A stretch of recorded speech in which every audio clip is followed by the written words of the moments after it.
د قبرونو ډبرلیکونه د مړي ښخول خورا پخوانی دود دی. دا عقیده چې مړي به یوه ورځ راپاڅي او ژوندي به شي د دې سبب شوې ده چې ټولنه او خپلوان د مړي خپل شیان په قبرو کې ورسره ښخ کړي. په بیا ژوندون کې په کار راشي. په دغو شیانو کې خټین لوښي، ډوډۍ، وسلې، جواهر او زیورات شامل وو. په قبرونو کې ایښودل شویو شیانو لرغونپوهانو ته د پخوانو ټولنو د کلچر او تاریخ په اړه ډیر څه ورښوولي دي.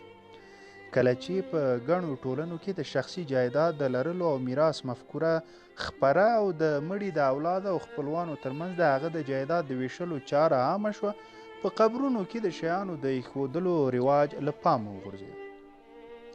د قبر د پاسه ډبرلیک ځکه رواج شو چې د قبر خاوند وپېژندل شي.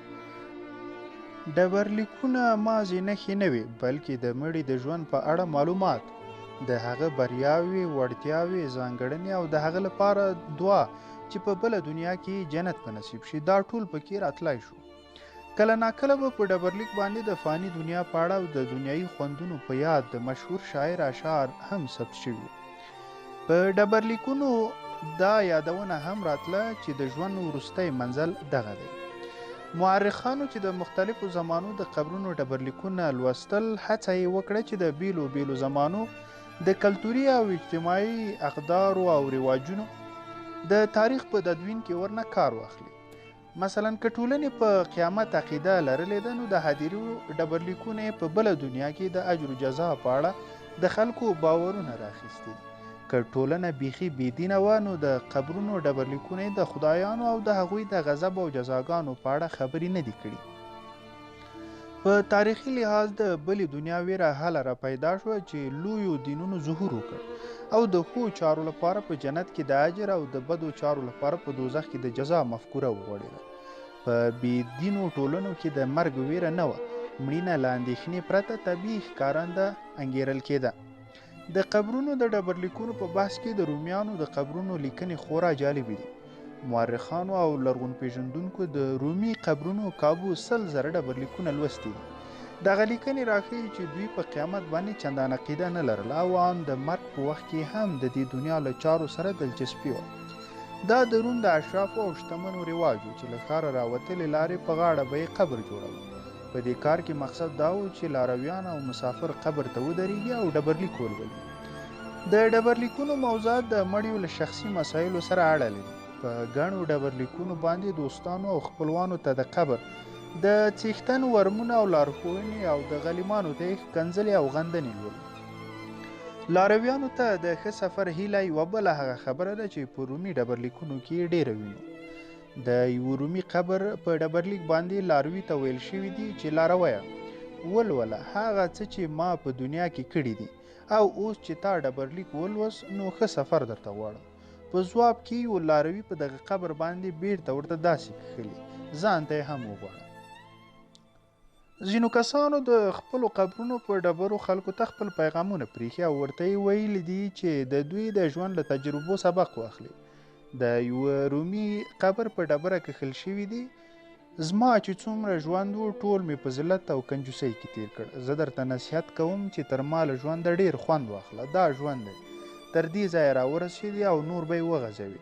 ما د خپل استاد نصیحت ته هیڅ وخت اعتنا ونه کړه. له ډاکټرانو سره پام کوه، دوی زما په قاتلانو کې شامل دي. ځینو کسانو ان د قبر له منځه هم خپل غلیمان او مخالفان نه دي هیر کړي او سپکې سپورې ورته ویلي دي. یوه اشرافي هغه څوک چې د آزاد کړی او هغه ورسره خیانت کړی و، د خپل قبر په ډبرلیک باندې قطاع الطریق او لاره وهونکی بللی دی. یو پلار ویلی دی چې نه منونکي لور ته میراث نه ورکوي. یوې مور په بلې ښځې تور لګولی چې د دې زوی ته یې زهر ورکړي دي. د یو قبر په ډبرلیک باندې د مړي د ارزو کښل شوې وه چې د ده ګناهکار او شریر ملګری دی د اسمانونو د خدایانو په غضب گرفتار شي. د ماشوم یا ځوان په مړینه د ویر او خفګان خبرې هم د قبرونو په ډبرلیکونو لوستلی شو.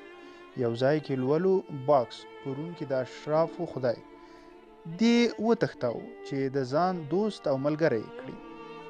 د شخصي ژوند تاریخ په نوم کتاب مؤلف پاول وین لیکي چې موږ په دې باندې د یوه حقیقت په توګه پوهېدلي یو چې کله به یو رومي د یو څه مطالعې شوق وکړ نو له ښاره به ووت. د قبرونو د ډبرلیکونو لوستل د بدخطو کتابونو تر لوستلو اسان و. هلته به هیچا د ویرجنو د ویر خبره نه کوله. ټولو د مړي د اجتماعي رول او د کورنۍ او ملګرو په مقابل کې د هغه د وفا او ترسره کړیو کارونو ذکر کاوه. دا یو اجتماعي عیب نه و چې د چا په میلمستیا کې دی د هغه د قبر د ډبرلیک په اړه خبرې وشي. د کوربه په ذهن کې به شاید غمجن فکرونه ورتیر شوي وای، خو هغه به دا ډاډ ترلاسه کړی و چې له مرګه وروسته به یې هم د خلکو په خاطرو کې درناوی کیږي. د تیرو وختونو ډبرلیکونو مطالعه راښیي چې څنګه د مرګ مفکوره وخت په وخت بدله شوې ده.